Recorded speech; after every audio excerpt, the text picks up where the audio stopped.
అనగనగా ఒక కాకు ఉంటుందంట. ఆ కాకి ఆకలి అంటే భూమిలో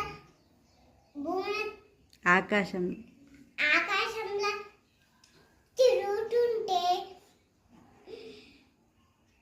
ఒక రొట్టె ముక్క దొరికిందంట.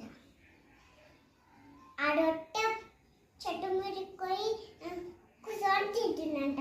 అప్పుడు కింద నక్కొచ్చి దాంతో బెడ్ ముక్క ఎట్టయినా తీసుకోవాలి అన్నదంట.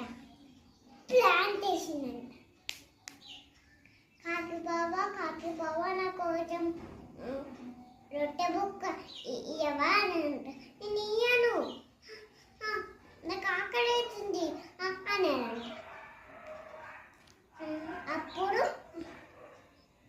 ఒక పాట పాడు, నీ గొంతు చాలా బాగుంది అన్నాడంట. అప్పుడు కావు కావు కావు కావు పాడిందంట. అప్పుడు ముక్కులో ఉండే నోట్లో ఉండే బెడ్ ముక్క కింద పట్టాడు, జారి కింద పట్టాడు. అప్పుడు నక్క తీసుకుపోయి దూరం కూర్చొని తిన్నాడు.